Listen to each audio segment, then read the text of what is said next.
Good morning, Tampa Bay, and welcome to Between the Lines here at world-famous Fergs Sports Bar and Grill, America's #1 local sports bar, as voted by USA Today. We're in the Bodyarmor Coca-Cola studios, and we'll be live every Sunday from 11 to 12, covering the best of the NFL, college football, and baseball from the minors to the majors.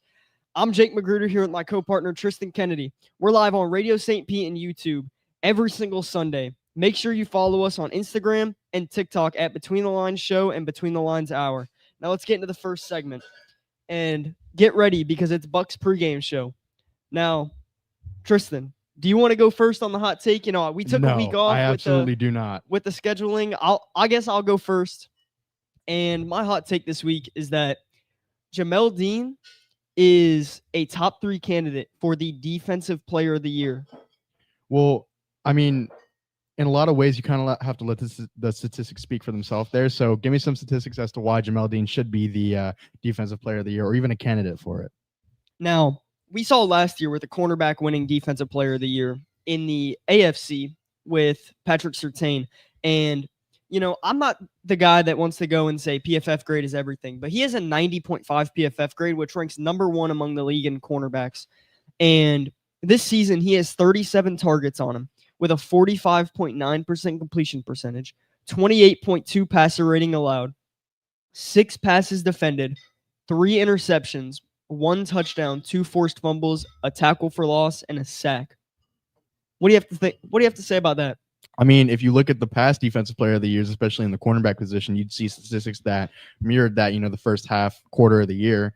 The first quarter to half of the year. And so, yeah, I completely agree. I think Jamel Dean definitely has the potential all there to be a top Defensive Player of the Year type corner, not only just corner, but player in the NFL, especially this season, on a contract year where he needs to play well, he needs to step up. I feel like he's put this defense on his back in a lot of ways. And, there's a lot of young guys like Tyke Smith, Zion McCollum that have been kind of helping him out, but especially at his age. And I feel like we're going to be talking a lot about Tyke Smith today when we get to the Bucks pregame show. Definitely. If Tyke Smith can step up today, against the Bills, which we'll go into more in depth later, then they'll definitely have a better shot at beating the Bills than I think a lot of people will. Now, back to Jamel Dean, I think you can obviously make a case, I believe NFL leading sack leader, maybe tied on the Giants, Brian Burns. Obviously he is definitely going to be in conversation for Defensive Player of the Year in the NFC, but, at the end of the day, I think Jamel Dean is 1, if not 2, to Brian Burns right now.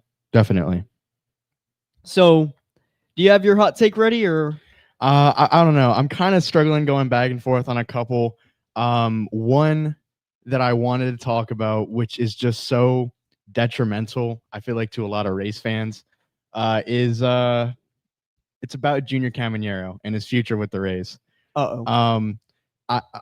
I completely want Junior Caminero to be a Ray for life, especially after how he played this first season. But if you take a look back at the Rays history and what they've done with, high big market players that perform well young in their career, almost kind of like, Blake Snell did with the Rays, or I don't even know, Brett Phillips for a little bit there. You could even make a case with Evan Longoria, even if they do extend him, there's still a possibility that he does get traded. Yeah. And, I'm just going to say that I think Junior Caminero could see another team's roster in the next 2 to 3 seasons. Oh, no, not 2 to 3 seasons. Absolutely not.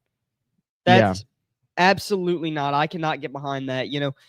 Although I do agree with the fact that he probably will not be a Ray for life, even though if he was on almost any other team in the league, he absolutely would be on that team for the rest of his life, and they would make sure of it.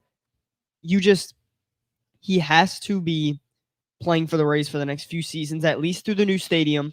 Let the new ownership decide whether or not they're making enough money.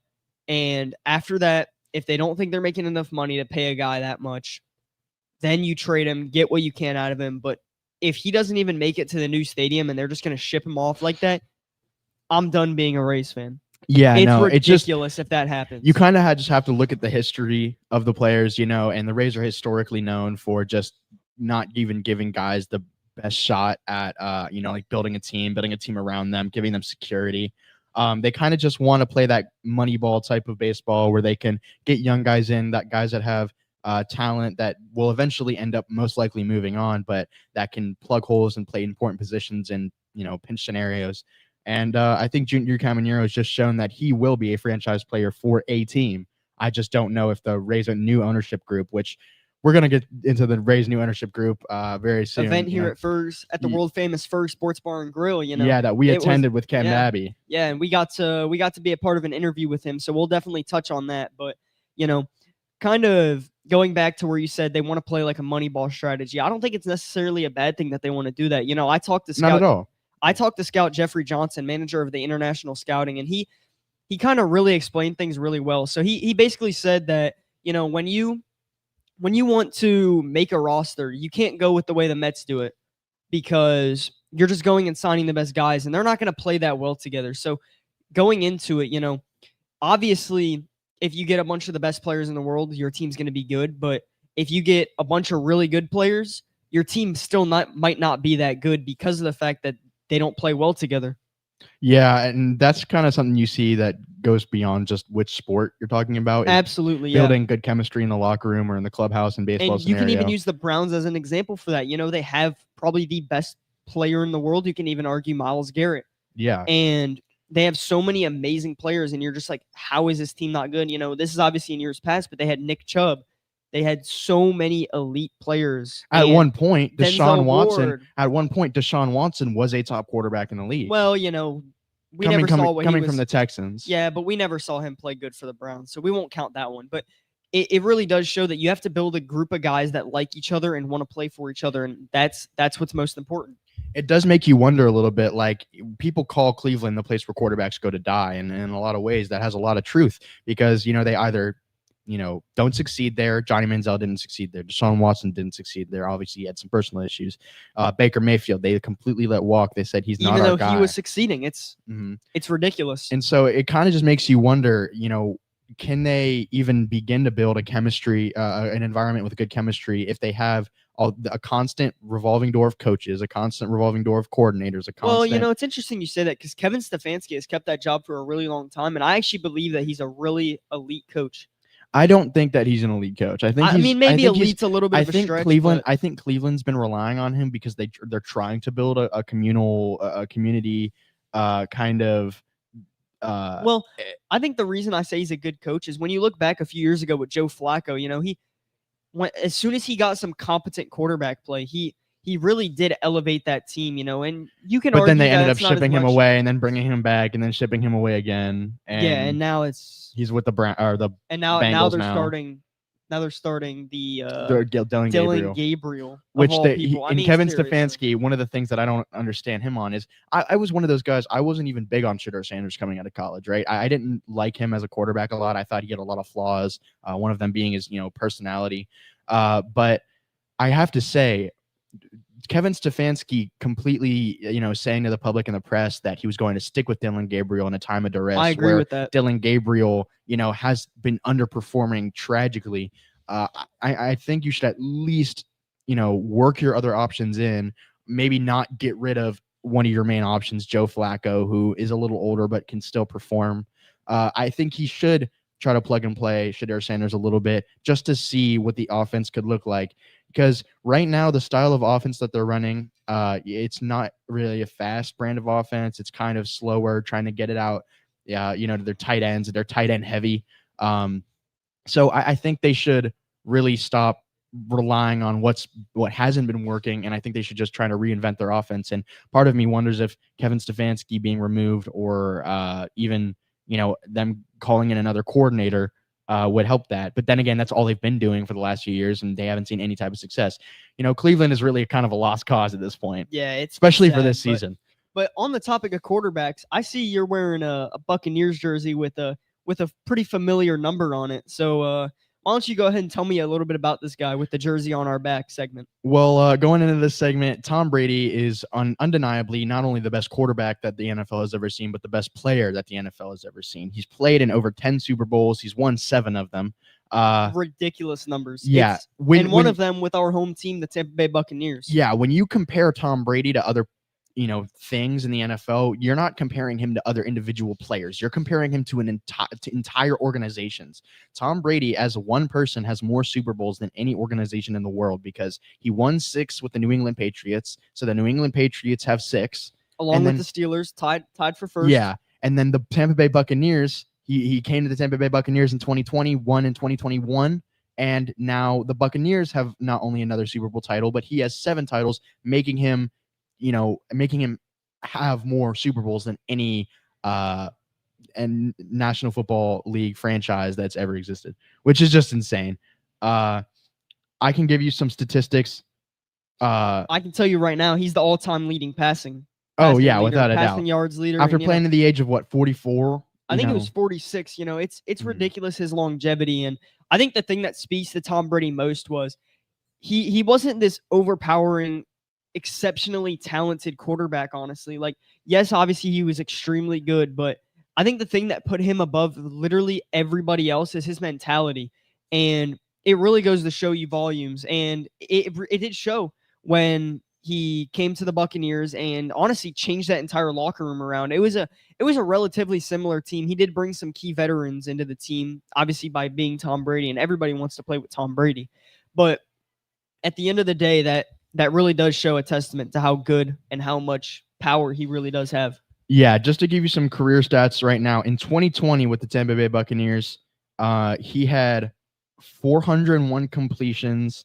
He had off of 610 attempts with a 65.7% completion rate. He threw for 4,633 yards, 7.6 yards per yards per play. Dude, he had 40 touchdowns.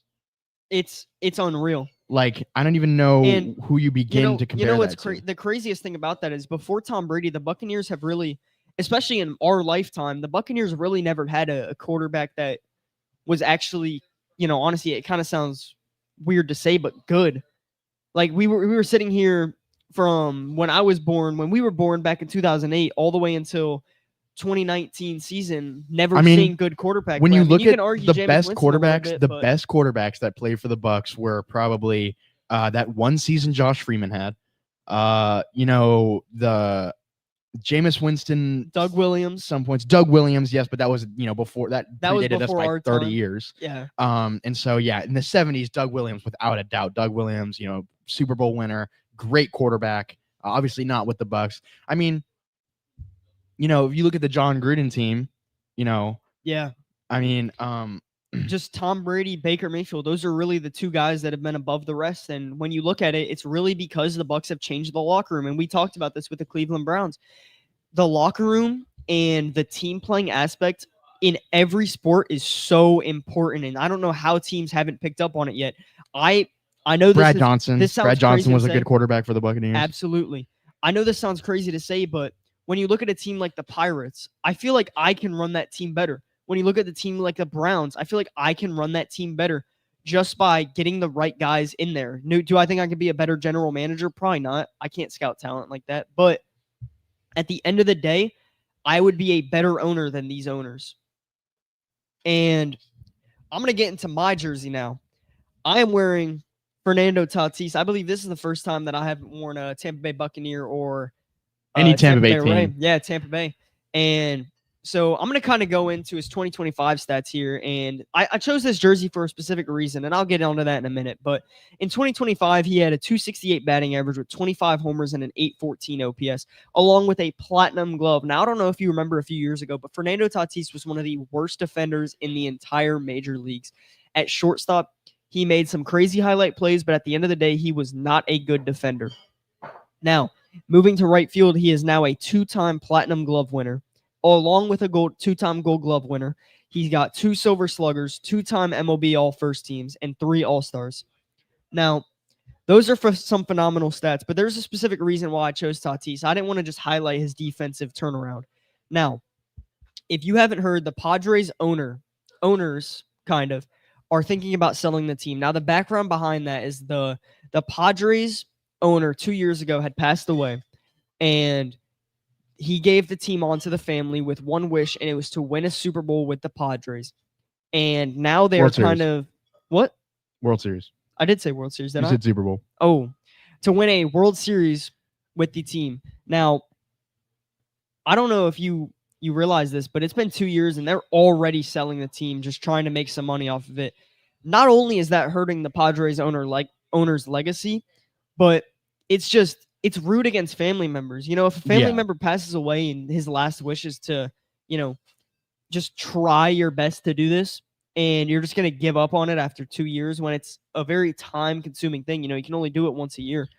It's ridiculous. I mean, yeah, it kind of goes to show that it's a lot harder to own and manage a group or an organization like the Padres than many people realize. And there's so much that goes into it. And, you know, it's so easy to say, like, hey, it's not that it's easy to say, but, you know, win a World Series in the next few years.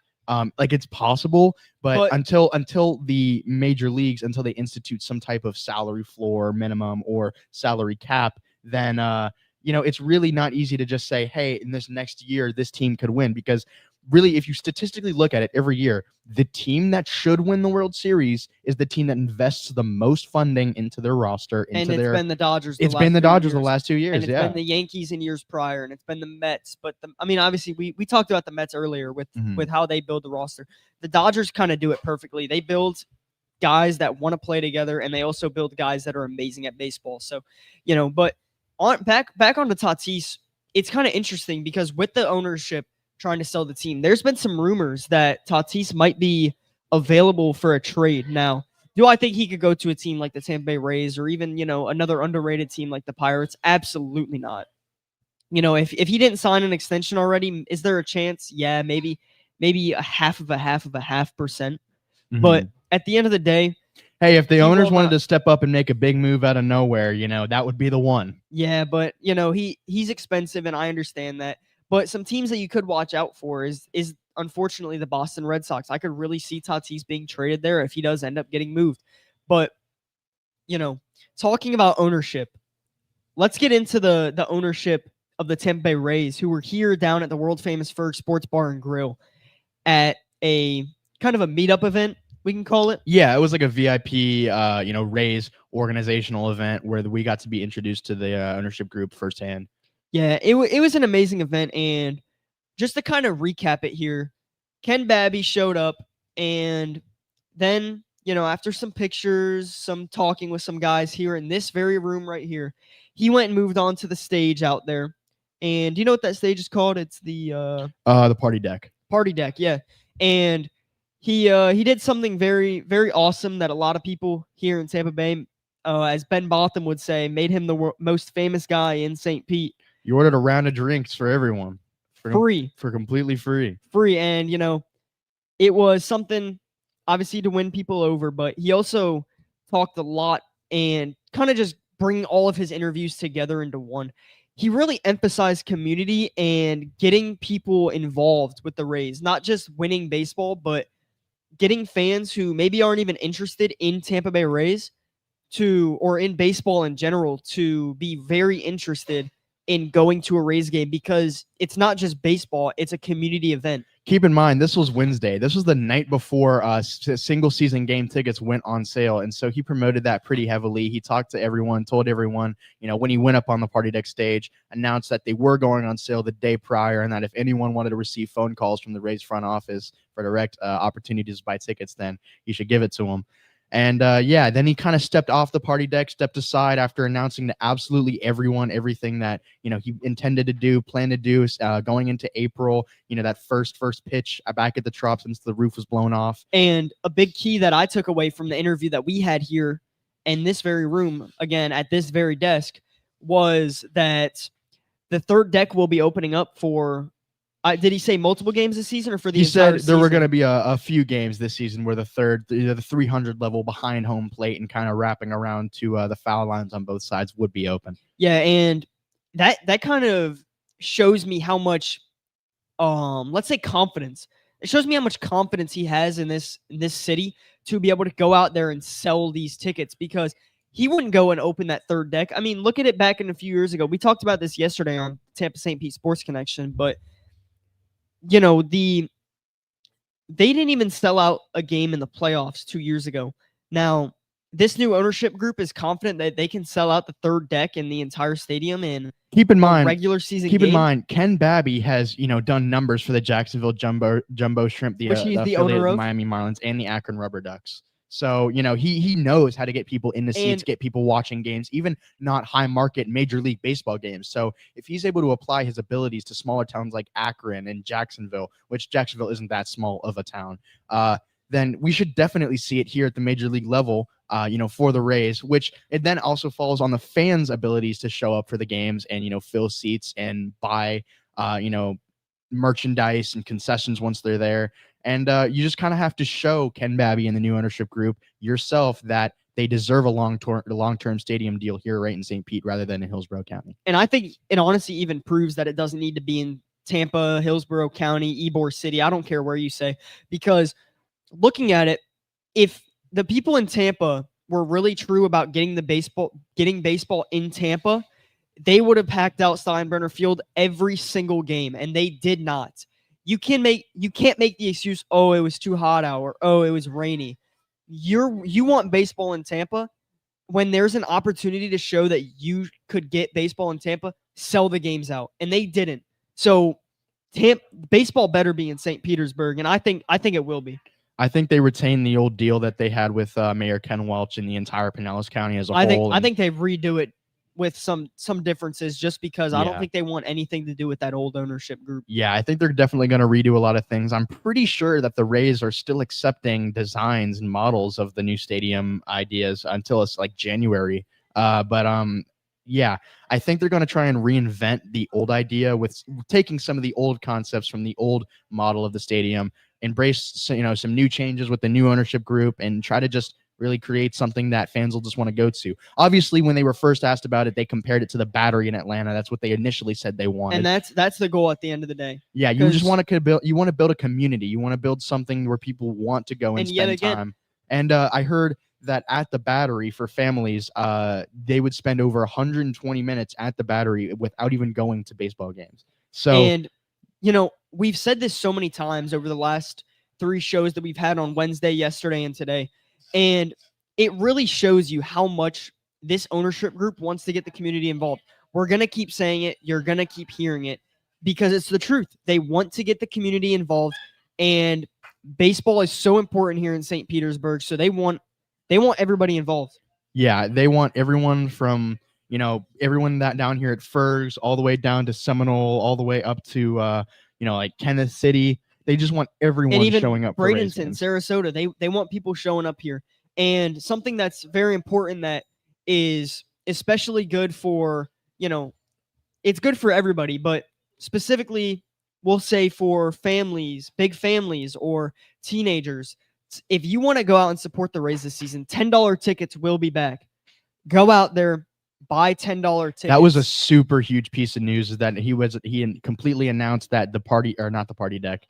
Actually, I think it's the party deck at the Rays Stadium as well. I'm not sure about the fan that. deck. But he announced that the $10 tickets would be coming back. And sometimes in some games they're actually up in the 200 section, up the right foul line. But yeah, the $10 seats being back, I think, is going to reinvent a lot of Rays fans' passion for the sport again, just like it did the last season before the Tropicana Field roof was blown off. I think that's a great thing, just to get people in the stadium and watch Rays games when normally they were struggling with attendance and struggling with getting people in. It allows a lot more people to go. And the reason for that is because there's not many.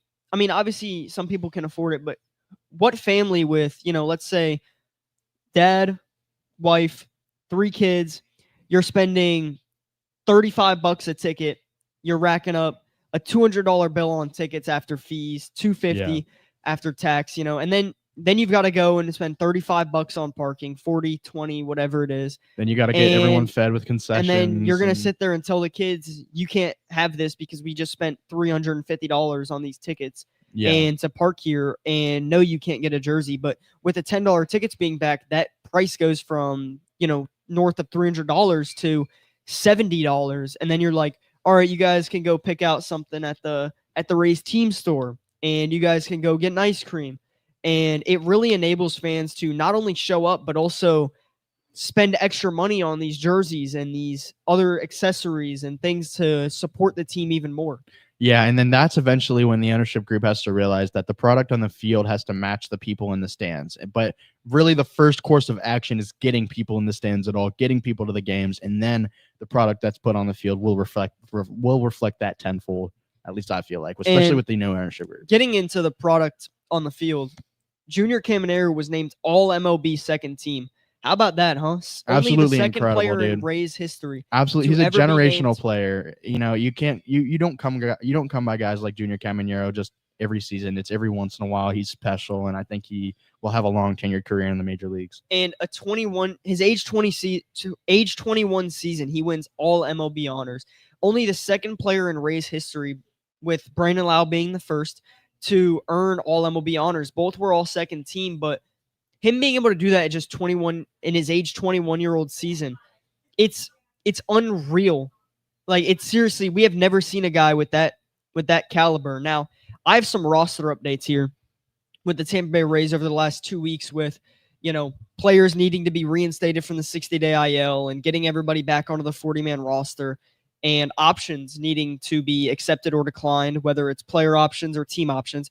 The players that have been DFA'd and will not return to the Rays are Nate Lavender, Stuart Fairchild, Caleb Bushley, Garrett Action, Bob Seymour, who went to Japan, was granted a release, and Alex Faedo. Bob Seymour's going to do crazy things over in Japan. I wonder, do you know what team he's playing for yet? Has it been announced? I believe it's the Oryx Buffaloes. Now, I'm definitely going to be keeping up with him. I think he's going to hit 40 home runs there in Japan. I hope so. But some players that were DFA'd and then later traded for various returns were Joey Gerber to the Mets for some cash, Cameron Misner to the Royals for some cash or a player to be named later, Cole Wilcox to the Mariners for cash, and Brian Van Bell actually was DFA'd and returned to the minor leagues, but he will be out for the season with an injury.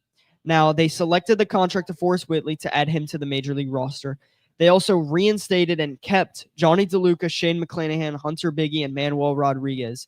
They accepted the option of Brandon Lau at an $11.5 million club option and Taylor Walls at a $2.45 million club option, who was eligible for arbitration, so would have been on the roster either way, unless non-tendered. They declined Pete Fairbanks' $11 million option, and Adrian Hauser became a free agent. Along with that, they traded for Ryan Vilade, outfielder from the Cincinnati Reds, for cash, and they claimed Jake Fraley off waivers. Any moves there really stick out, or is this just kind of a bunch of things that we expected? Honestly, I kind of like the clearing the roster space, like the mini free agent movement that they've been doing. I think they've been playing, like going back to talking about that original, the small game, like Moneyball type of baseball where you just make little roster adjustments just to, fill spaces, like Alex Fado, the Stuart Fairchild move, Fairchild move, the Caleb Bushley move. I think those just help out overall, like relieve some of the stress that they were kind of having going into the offseason about where they were going to, what to do with the 40-man. Honestly, I didn't love the move with Pete Fairbanks. I didn't either. I didn't appreciate that, especially after what he's done. He went on 95.3 WDAE with Chris Mathis, and they talked about kind of his options that they had. And what the nicest thing about it is that now that he is a free agent, I do like that he kind of has some say in where he's going to be going. Obviously, rather than them accepting his option, and we know eventually we're just going to trade him later this offseason. Yeah, which, he's probably still going to have a forced hand with someone's probably going to end up wanting to pay him a little bit more than everyone else. So he's most likely going to take that deal. But still, like, it's nice that he gets to shop around a little bit, see what his best fit is, and, maybe end up finding somewhere that he could land, that he'd actually work in their system and, exceed in. It definitely surprised me. I thought they were going to pick it up simply for the fact that they would just either. It was a $12.5 million club option. It was 11. It was an $11 million club option. So, I do think that the Rays weren't going to pay him. I don't think it was ever a conversation for that. But at the end of the day, it really did surprise me. And I will say this, though. I'm excited to get Hunter Biggie back. But also a conversation I want to bring up with Pete Fairbanks now leaving. Who do you think becomes the new closer? Because I've got a few guys in mind, but it almost seems like there's no clear path right now. I would say possibly Griffin Jacks. I think Griffin Jacks has the ability to, support the back end of the bullpen really well. I think if you have him as your closer, if you give him some of that experience closing a couple games out earlier in the season, maybe if they're not even crucial games or big games, then he could kind of get more comfortable with it and work it in. Either that, or I think they could. And I know this sounds crazy for a closer because closers are very crucial, but I think they could work at moving some guys up around from Durham just to see how they could fit in, not as starters, but as relievers to give guys like Griffin Jacks some relief on the back end of the bullpen. Yeah, Work them in the lineup throughout the week, because you can't have the same closer close, multiple games in a row. Yeah, and we saw that with Pete Fairbanks, especially Pete Fairbanks actually as well, because it almost seemed like he was kind of on a limitation when it came to throwing. It felt like they wouldn't. Obviously 3 days pitching in a row is a lot, but It's that it seemed iPad like with Kevin he was Cash. prohibited from pitching 3 days in a row, and that was something that was always really interesting to me. But one thing that I'll say between who could be the new closer for the Rays is Brian Baker is a name that really intrigues me. Looking at the back half of last season with the Rays, obviously only played with the Rays for half a season, but when you look at the back half of that tenure with the Rays, he really, really impressed me. He had amazing statistics, was completely dominant, and his last three games of the season, he did blow up and not really have that great of outings, but there was a stretch where for a month and a half he was one of the best relief pitchers in baseball, and I think he's a name that really is a top target for the Rays as a closer. Briefly getting away from the pitching aspect of it really quick, how do you have any emotions towards the picking up Drake Fraley off of waivers from Atlanta? Do you have any kind of idea as to like what how the Rays are going to use him? Do you even think he makes the 40-man in the end? Now that brings up an entire different conversation. I think with the difference in outfield right now with the Rays have, there is almost no guy that I'm confident in to go out there and play well. He is cost effective though for the depth that you get. And I think it's right now. It's just a move as like what, if we don't end up signing a free agent in the outfield, I don't mind this guy's a fifth outfielder. He is a lefty, so he's kind of like that Josh Lowe type of. I have some free agency fits here, and I think I'm just gonna name the outfielders real quick. We'll get on to the other guys later, but Max Kepler, Cedric Mullins, and Lane Thomas are three guys that I could really see the Rays going after. And they all kind of have similar profiles. Other than Cedric Mullins, they kind of have similar profiles to Jake Freeman. No more Meisner. Meisner got DFA'd. Yeah, but it's definitely some difference in outfield right now. Josh Lowe, I don't think will be here next year. There's Christopher Morel, I don't think will be here next year. Even Jake Mangum, I honestly I don't see a great future for Morel. I think I feel like the Rays could try to work Mangum in the next year or two, just trying to see where he could fit best. He's a little older, especially when he got his first start. Yeah, made all rookie second team, so obviously had a great season, but I don't see a future of him being on this team, and I could see them shipping him off for practically nothing. Yeah, but overall, if it gets to the point where he's a cap question or not a cap question, if it's a salary question at all, then they definitely are going to get completely rid of him. Like there's no question of it. Well, he's on pre-arbitration, so he's going to be a $780,000 minimum contract, but it's still something where you might want to free him up and get a different guy, like another rookie out there, like Tristan Peters even, who plays a similar defensive profile but maybe has a higher upside. But some rumors are going around with the Rays that they are interested in some reliable inning eaters in the starting rotation. Now, do you have any guys that you think could potentially fit there? Because a few names that I have are Zach Littell, Adrian Hauser, and I can't even believe I'm saying this, but I keep seeing his name pop up, and it's Zach Eflin. And if I will say this right now before we even say anything else, if I see Zach Eflin in a Rays jersey ever again, I will be so mad. It is ridiculous what he said about this franchise, and he does not deserve to be here ever again. Yeah, okay. So I have to say, okay, for momentarily, wait until McClanahan gets back. Wait until McClanahan gets back. See what you have in McClanahan before you start, losing your mind, going to other, sources, trying to pick up free agents, trying to pick up, maybe even trades from other teams. I would say wait for Shane McClanahan to get healthy, get back in the rotation, see, because he's one of the best inning eaters in the entire major leagues when he's healthy. I mean, he just destroys innings. Like he eats them. Like, I mean, I was just going to reiterate exactly what the term is, but that's what he does. And it's one of the things that he does best. You know, you can rely on him if you want to stretch a game 6 innings with no score from any other team. You know, get your offense started early, you know, have a reliable starter on the mound for defense. And I would say wait until Shane McClanahan's healthy, but honestly, Adrian Hauser. Adrian Hauser after that. I would go with Zach Littell as my first option, but I kind of want to reiterate why the Rays are going after starting pitching, and it's because you look at Shane McClanahan, and we've seen how his injuries have been in the past. We've seen how Drew Rasmussen's injuries have been in the past, but also with Ryan Pepio pitching a career high in innings along with Shane Baz. You know, there's definitely a lot of guys who have pitched so much, and the Rays just want some security in the back end. With, a potential even Shane Baz option or maybe Ian Thaymore. My fondness for him is completely faulted, especially since winning this last World Series. But honestly, their best move would probably to be invent a time machine and go back before getting rid of Tyler Glasnow. Because right now, the issues that the Rays have could realistically be solved by a Tyler Glasnow.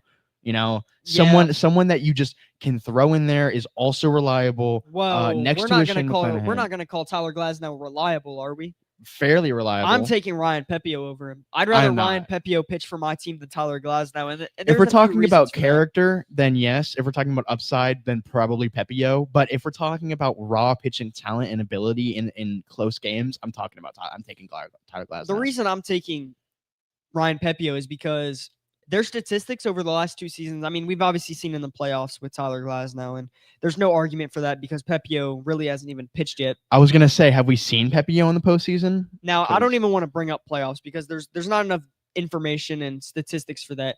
But Ryan Pepio has had better numbers. He has a better ERA than Tyler Glasnow since the trade, and he's also been getting double the innings. He's also in a system that allows him to pitch like more fluently than Tyler Glasnow, where he's the 4th pitcher behind. You know, which Shohei Ohtani was injured for the regular season this last year, most of it, and the season before that. So but I'm saying with the system that Tyler Glasnow's in, the moments that he has on the mound, he absolutely has to just like go crazy and do very well on that, or he's having a very average performance for the rest of the league. I think if he's on any other team other than the Dodgers, though, who are willing to pay him all that money along with the rest of their roster, then he succeeds. He exceeds. He does very well, just like he did on the Rays. But other than if he's in a system where he is the 4th pitcher, he's not the one of the starting weapons, one of the craziest guys that they have on the team, he's just one of many, then yeah, he's probably going to pitch average, because he doesn't have to. It's not, his career isn't relying on it. But when he was with the Rays after being drafted, he had to work his way up and then stay strong to be one of the best pitchers in the league to get traded to the Dodgers. Yeah, now I think we have to talk about that USF Bulls game. Oh yeah. We just wrapped up some free agency. We wrapped up the Rays ownership. We talked a lot about the Rays today, but there's definitely some things to talk about when it comes to that USF Bulls game, because watching that game yesterday reminded me of the game a little over a year ago against the Houston Texans with the Buccaneers. Like, we just could not get a stop on defense all day. The Bulls were just completely lifeless on defense, and they just cannot finish those big games out, it feels like, anymore. And, I think it's something that they will come back and be better at next year, but it seems now that the playoff hopes are off. Just to give you some stats, Byron Brown went 23 for 32, threw for 327 passing yards, 10.2 average. Yet again, reminds me of the Baker Mayfield 2 game. passing touchdowns, 1 interception. He had 17 carries, 8 rushing average. He had 136 rushing yards, 2 rushing touchdowns. I mean, and he's only a junior. He has a complete another year of eligibility. I don't know about 1st-round draft pick. I think he will get taken high in the draft, but I think if he sticks with this USF program like he's expressed interest in, then he probably won't get drafted very high. And I think that's a pill that he's already swallowed. I think I should have reiterated that. I think he deserves to be a 1st-round draft pick. But, obviously with him not playing in the most decorated conference, the odds of him as a quarterback being drafted in the 1st round are extremely low. But yeah, we here, as me and you, in our hearts, know he should be a 1st-round pick. I think he's an honest Heisman contender. If he is in a harder conference and he's still playing the way that he is, because we've seen him play against SEC schools like the University of Florida, and win. We've seen him play against ACC schools like Miami and lose, but have a great performance regardless. We've seen him play against Mountain West schools that are actually pretty good, like Boise State, and win. And he's just every single game he's played, he's had a consistent outing. He hasn't had a single outing yet this season that was just completely awful. And every easy game that they have is a complete blowout because they take those opportunities and they run with them. They don't take them for granted. And so I think that's one of the reasons why he's been so successful as a quarterback, at least this year, is because of his adjustments that he's able to make, from year to year. Like last year, he over-relied on the run a little bit, especially which is what caused him to be injured for most of the season because he was trying to extend plays too far and, ended up getting just injured in the middle of a game. But I think, honestly, I think that he still maybe does rely on the run a little bit too much. I believe you said he had 15 carries yesterday. Yeah, but I should have reiterated, he doesn't opt out to the run as much as he used to. And whereas it also is he, some designed runs in there. So you can't say he just bailed out of the pocket 15 times. But yeah, I still would like to see him maybe get some more pocket awareness. And I think that is something that could boost his draft stock a little bit more. Definitely. And I think just overall, he's a much more mature passer now. He gets the ball out to targets. He's definitely fine-tuned it a lot compared to last year. Yeah, and I think part of that is due to Alex Galesh's coaching style and, getting him so many targets in so many different places, not only at the running back position, but also just wide receivers, tight ends. There's so much depth on that team, and it's not only just like walk-ons and stuff. It's just guys that he knew he could plug and play, put in at important situations, get down the field, and that's what led them to come back against Navy. At one point it was a 2-touchdown deficit in that game, and they just made it a point to come back. They never stopped fighting, they never stopped playing, and not only is that Coach Alex Galesh's mentality, but I feel like also Byron Brown, just as a whole, he's a tough quarterback, he's a tough individual. And I think there's a lot of tough people on that team, and I think that's why they've seen so much success this year. The first time they've been ranked nationally since 2007. First time they've been, even considered in the college football playoffs in years. And I think ever, actually. No, they were ranked number 2, and because they beat the number 5th ranked school in the nation in 2007 under Coach Jim Leavitt. Yeah, so I'm going to just say one thing as we wrap up this Bulls conversation, and then we'll get into some lightning recap here. I think, and this might be considered a hot take, I think if Byron Brown and Coach Alex Galesh stay with the USF Bulls next year, as they both have expressed interest, which we've seen people bail out on their word before, I think we will be seeing the USF Bulls play in the college football playoffs for the first time. Definitely. All right, now, getting into some lightning. Getting into some Tampa Bay Lightning discussions here. So the Lightning in the last couple of games, they've looked very well. They've been 3 of 6 in the last 6 games. So they're operating at 500 over the last 6 games right now. They've looked like a great team, honestly. In last night's game, started at 5 p.m. versus the Florida Panthers. Jack Finley, he scored his first ever NHL goal. He looked really good. It stood as the game winner early in the third period on a breakaway. He was named as his first star of the game. Andre Vasilevsky had a really strong performance. He blocked 23 out of 24 shots in the goal. He was the second star of the game. Emil Lindbergh, he opened the scoring for the Lightning with a goal in the first period. He was named the third star of the game. Nikita Kucherov recorded an assist on Lilleberg's goal. Nikita Kucherov is one of those hallmarks of the Lightning that we've seen for the last few years. So important to the team overall, and just commands other guys on the ice like it's nothing. Zamigas Girgensons, he sealed the win with an empty net goal late in the third period. Him and Jack Finley kind of worked together on that one. They just looked great overall. Curtis Douglas and Scott Sauerben both recorded assists on Finley's game-winning goal, contributing to the crucial shift on the fourth line. I think the team playing there was so apparent. John Cooper made all the right decisions in all the right moments, came out with the win. Coming off of that loss to the New York Rangers, a 7-3 loss, it looked really bad. Vasilevsky had a bad game. Defense had a poor game overall. Obviously, you can tell by that score. But this game, you could tell that they had a dog in the fight. They were very concerned about getting this win, bringing that streak back. And they've completely turned this entire season around so far. They are looking like just a completely different team than they were at the start of the season. I have to shout out Brad Marchand on the Panthers. He looked very good. He's one, like I said, talking about hallmarks, players of teams. Brad Marchand was just, he's one of those guys that you saw on that Stanley Cup winning team last season. There's a great player. Always a contest every time you face him on the ice, but the Lightning just came out with this one in a pretty close game. Definitely. And, getting into some NFL weekly predictions after that amazing Lightning recap, are there any players or teams or matchups this week that you're kind of looking at and saying, this is amazing? Obviously we've got the Bucks versus the Bills, but Bucks versus the Bills should prove to be a very good game. I just have to talk about Daniel Jones and the Indianapolis Colts. They continue to impress me every single week, and I know that's what everyone's talking about right now, but there's a reason why everyone's talking about them. It's because they're on a roll. This week, the Colts play. I will say this: the Sunday they have a bye week. I forgot about that. Yeah, them and the Saints are on bye this week. So I also kind of want to bring up a matchup on Sunday Night Football. Now, this matchup is going to be an absolute dogfight, and I could see this going both ways. I could see this being a blowout. As of right now, it's the fourth quarter. The Washington Commanders are playing the Dolphins in Madrid. They're up 13-6 with 13 minutes to go in the fourth quarter. So that's a current game. That's in the live update. That's what's going on right now. Definitely a matchup of teams between the Dolphins and the It's Commanders. a game of all time. Yeah, for sure. it's not too much interest there. But it's like a game that I am extremely it's like a stoppable force. In. It's like a stoppable force meeting a movable object. Yeah. Yeah, but a game that I'm definitely interested in is that Sunday Night Football game with the Detroit Lions facing in Philly against the Philadelphia Eagles. That will prove to be an amazing matchup. That's a tough NFC matchup right there. That's tooth and nail football.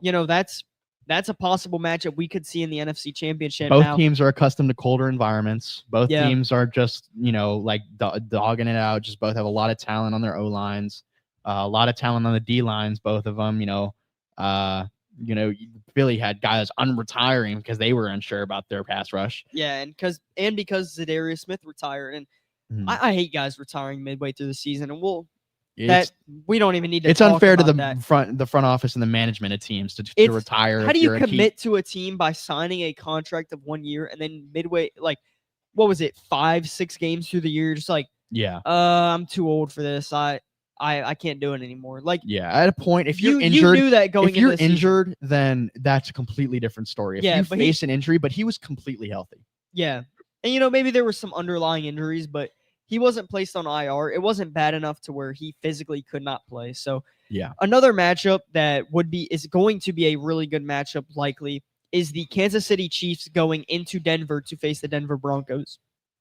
Any thoughts on that matchup? Obviously Bo Nix hasn't been playing perfect football, but the Broncos defense has came out and played amazing, and they've honestly proved to just get wins no matter how. Even 4:25 p.m. today, the 5-4 Chiefs at the 8-2 Broncos. The Chiefs really have to pull that win out. Otherwise, weird. What? That sounds so weird to hear. 5-4 Chiefs. Yeah, the 5-4 Chiefs. Here's the thing. You want to hear something weirder? If the Chiefs lose today versus a very good Broncos team, which they have lost to bad Broncos teams in years before, they are 500. They are fighting for a spot in the playoffs, as they currently are. And they're third in the division right now behind the Broncos and then the Chargers. It's a complete question and what if if the Chiefs will even see the playoffs this year, let alone make a Super Bowl run like we've seen them in the last 3. Now, kind of on that topic, I think the Chiefs are going to make the playoffs, and I think it's for 2 reasons. One, I think the Chargers are going to fall apart because they're missing Rashawn Slater for the year. Their offensive line is horrible. For the year. Did you see the stat lineup of their offensive line? It was 36 of 36, 36 of 36, 37 of 37, 38 of 38 as their starting offensive line. Their offensive line is the bottom of the barrel. No matter what. Oh, yeah, with the PFF rankings. Yeah, no matter what problems you think the Buccaneers offensive line has right now as we speak. It's 2 times worse. It is 5 times worse for the Chargers. It is, and I don't understand how, as a franchise, you let your offensive line get to that point. Well, I don't even think it's any backups going into the. Obviously Joe Alt is injured. Joe Alt is injured. Rashawn Slater, who is a Pro Bowl level talent at the right tackle position, is injured. But the Bucks were missing injuries. At the start of the season. The Bucks were missing Tristan Wirfs. They were missing Cody Mauch. They were missing Ben Bredesen. Not Ben Bredesen. It was Luke Gedeke. Yeah, Luke Gedeke. There was a point where the Bucks were playing with 2 starters. With actually Graham one starter. Barton at left tackle and technically, well, yeah, it was So a guy who was essentially playing rookie at left tackle in the NFL because he had never once played left tackle in the NFL, and Ben Bredesen was still at right guard. and I'll say this, he honestly was better at left tackle than he is at center. I want to see him make I a didn't. shift to I don't guard. agree with that. I at want to all. see him make a shift to guard. I want to see him and Bredesen switch or not. Yeah, I want to see him and Bredesen switch positions because honestly, Graham Barton just has been horrible this year. And is he on bust watch? Sure. But in the last few years, we've seen Cody Mauch in his rookie year. I couldn't awful. disagree with that more. I think as a former center, obviously playing at a much lower level, when you don't have guys around you that you can command and will listen to you and will show up and make the plays that you need them to in crunch moments, I think you are by yourself. You're completely left stranded on double teams. You're left stranded when they pull. You are left stranded sometimes even when you double team with those guys. You just have to do all the work, and even then sometimes they get pushed in, they fall apart, the blocks fall apart. I think Graham Barton would be much better if he had at least one or two consistent starting guards around him. But one, Ben Bredesen, he's currently been injured. He was injured last this game. week. I don't. Yeah. I think we should have word by now whether or not he's playing today. I'll go ahead and check that. And obviously Cody Mauch's out for the season, so he's been a revolving door of guards there at Cody Mauch's position. I think we've seen Elijah Klein, we've seen Brent Bredesen will be out today, so even more bad news. If anything, we shouldn't be worried about Graham Barton right now, because I think Graham Barton's been doing a great job with what he's been working with, because at the center position, like Jason Kelce had off games. Jason Kelce's off games were when he had no help with his guards.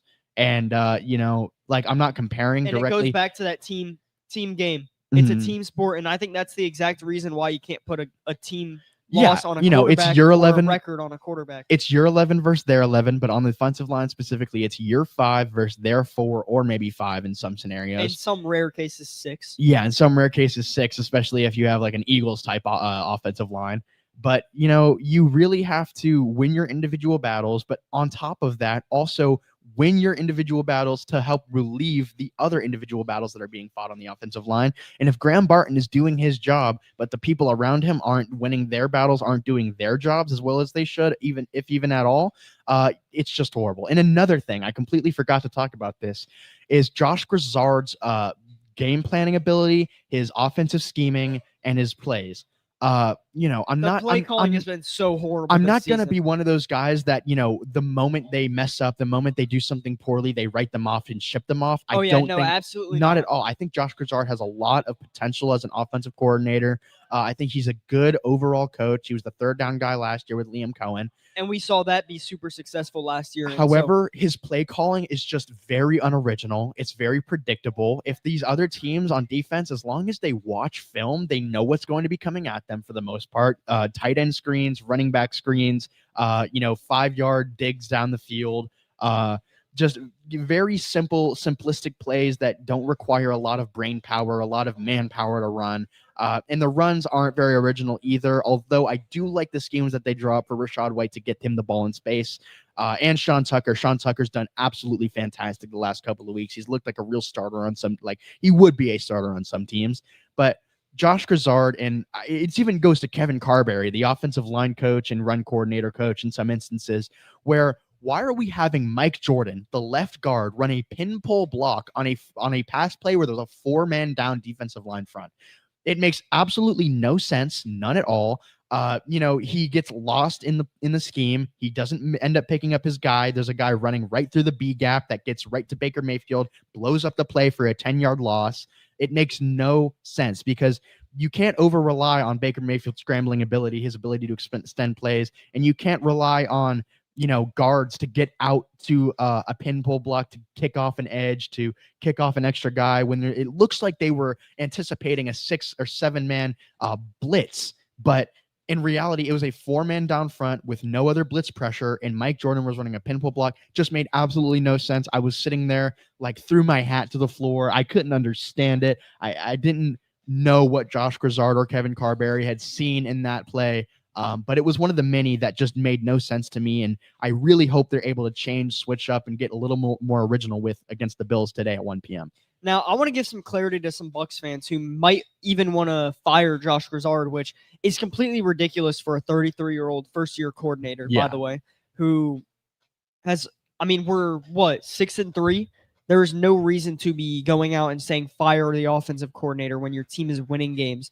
But it shows. Another thing is Baker has a great clutch ability, but Josh Grizzard has also been able to click with him in close moments where they need, a last 2-minute and drive. we saw that early in the season. Yeah. But I want to kind of give some clarity to some Bucs fans who might want to fire him and give you a reason to not think that.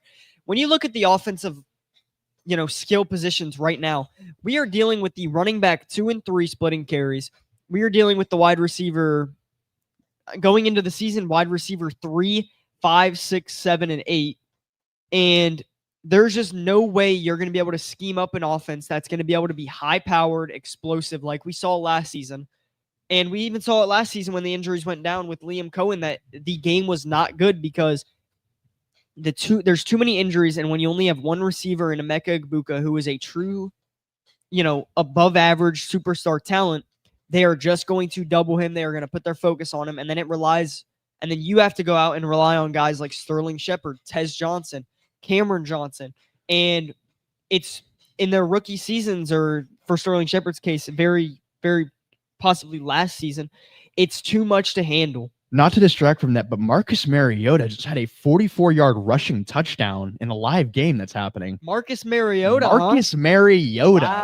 What? That's going to be ball knowledge in 10 years. I can't even. I don't know about that. Yeah, but no, I can't believe that. Marcus Mariota, 44-yard rushing touchdown. But as you were saying, yeah, I completely agree. Getting into some keys of the game with the Bucs, though, just some predictions. I'm going to say this. Watch out for Tyke Smith. That kid is an absolute stud, second-year player, making the switch from nickel corner all the way to safety, which he originally played in college.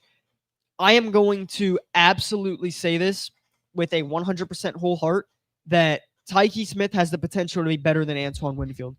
I think that's possible. We are seeing the playmaking ability really come to fruition, and watch out for him because he is an absolute stud and he will wreck your favorite team's game plan no matter what. And kind of an extension of that defensive scheming and like defensive importance of today's game, the offense absolutely must capitalize when the defense gets the ball back, or when the defense forces a stop on 4th down, or even 3rd down and forces them to punt. The offense must capitalize, whether that's scoring a field goal, whether that's scoring a touchdown.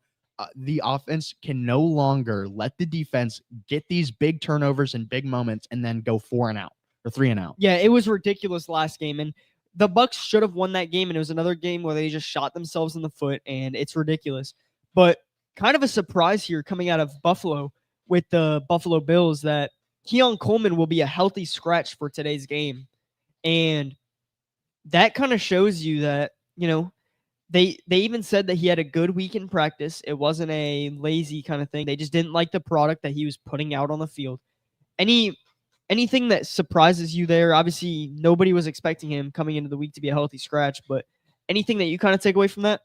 Honestly, just give him time. He's still young. Second year, practically a first-round pick. I believe he was the first pick of the second round back in the 2024 NFL draft. But he definitely, just let him develop, Mm-hmm. I think a healthy scratch is maybe a little bit too far, honestly. I think that's something that could diminish his confidence. Yeah. And we might see that later in later weeks where he kind of just doesn't have the confidence to go out there and play as well anymore. Obviously, he wasn't playing well before with him being a healthy scratch, but it's really diminishing to a young player's confidence who was drafted so high to be just inactivated like that. Yeah, but I feel like knowing, and obviously I don't know him personally, but seeing his personality, and show he's a itself. very lively guy. He's he's happy, he loves the game. And I think that he'll bounce right back from this. I don't think it'll affect his, his mentality going further into the season and into next season. And if not, I think he definitely still has all the potential and opportunities in the world to show up somewhere and make some noise. I think he's a playmaker if he's given the ball in space and he can get the consistency that he really needs out of someone, even though Josh Allen is very consistent. I just think stop the run game. If you can stop the run game today, you have the easiest win ever. If you can stop James Cook in the middle, Servassier Dennis needs to step up a little bit. And the Josh Allen runs. Yeah. If you can contain him and contain James Cook, like at least 75% of the time, you got to win. Now, real quick, I'm just going to get on to the inactive report for the Tampa Bay Buccaneers this week, and then we're going to go ahead and head off because it's approaching 12 o'clock here. But Ben Bredesen, CJ Brewer, Chris Godwin, Bucky Irving, Hassan Reddick, Marquise Watts, and Elijah Klein will all be inactive for today for your Tampa Bay Buccaneers. And we want to wish you a happy afternoon, happy Bucs Happy game day, Sunday. happy Sunday. Go out, watch the Tampa Bay Buccaneers get this win over the Buffalo Bills. And you're listening to Between the Lines with Jake Magruder and Tristan Kennedy. I'm Jake Magruder. This is Tristan Kennedy. And we want to thank you for listening, and we will see you next Sunday.